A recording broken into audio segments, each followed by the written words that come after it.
नमस्कार, मी सुरेखा आणि तारा न्यूजमध्ये आपल्या सर्वांचं स्वागत। कोल्हापूरच्या राजकारणात व्यासपीठ बदलतात, कार्यक्रम बदलतात, पण राजकीय संदेश मात्र तितकाच नेमका असतो। दक्षिण भारत जैन सभेच्या अधिवेशनात मंत्री हसन मुश्रीफ आणि काँग्रेसचे आमदार सतेज पाटील यांच्यात रंगलेली टोलीबाजी ही केवळ हशा निर्माण करणारी नव्हती, तर त्यामागे गोकुळची निवडणूक, सत्तेची समीकरणं आणि आगामी राजकीय संघर्षाचे संकेत दडलेले दिसत आहेत। मंत्री हसन मुश्रीफ यांनी सतेज पाटील यांचा उल्लेख करताना आमचे मित्र, त्यांचं एक भावी स्वप्न आहे असं म्हणत काही क्षणांचा विराम घेतला आणि त्यांचे विरोधी पक्षनेते होण्याचं स्वप्न पूर्ण होऊ दे अशी शुभेच्छा दिली। या एका वाक्याने सभागृहात हशा पिकला, मात्र राजकीय वर्तुळात या वक्तव्याचे वेगवेगळे अर्थ काढले जाऊ लागलेत। कारण सतेज पाटील यांचं राजकारण केवळ विरोधी बाकापुरतं मर्यादित राहिलेलं नाही। गोकुळच्या निवडणुकीच्या पार्श्वभूमीवर त्यांची भूमिका, त्यांचं संघटन आणि सत्ताधाऱ्यांविरोधात उभं राहण्याची त्यांची तयारी सातत्याने चर्चेत आहे। मुश्रीफांच्या शुभेच्छांना सतेज पाटील यांनीही तितक्याच मिश्किलपणे राजकीय भाषेत उत्तर दिलं।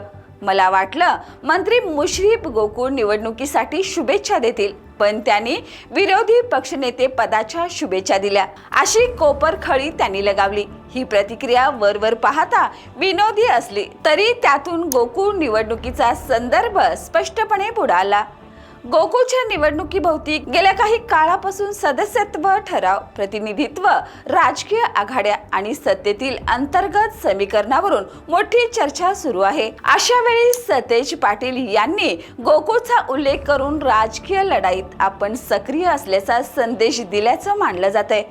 पुढे व्यासपीठावरील सत्ताधारी नेत्यांकडे पाहत सतेज पाटील म्हणाले, इथे सत्तेसाठी दिग्गज आहेत आणि मी एकटाच काँग्रेसचा आहे। सगळे सत्तेतीलच जवळ असतील तर चालत नाही, एखादा विरोधातही असायलाच हवा आणि तो माझ्यासारखा असेल तर अधिक चांगलं।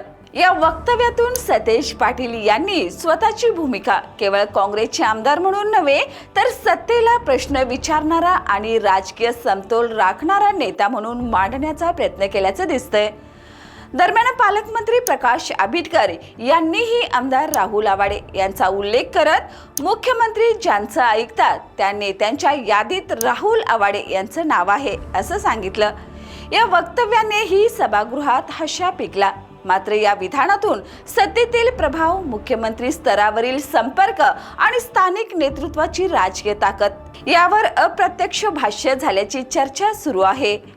एकीकडे मुश्रीफ आणि सतेज पाटील यांना विरोधी पक्षपदाच्या शुभेच्छा दिल्या, तर दुसरीकडे सतेज पाटील यांनी गोकुळचा मुद्दा पुढे करत राजकीय मैदानात आपली उपस्थिती ठळक केली। म्हणूनच या अधिवेशनातील टोलीबाजीला केवळ विनोद म्हणून पाहता येणार नाही। गोकुळची निवडणूक, स्थानिक सत्तेची समीकरणं आणि कोल्हापूरच्या राजकारणातील पुढची वाटचाल या सगळ्याची झलक या व्यासपीठावर दिसली। आज हशा झाली, टोलीबाजी झाली, पण गोकुळच्या राजकीय मैदानात हीच जुगलबंदी पुढे किती तीव्र होते हे पाहणं आता महत्त्वाचं आहे। या आणि अशाच ताज्या अपडेटसाठी पाहत रहा तारा न्यूज।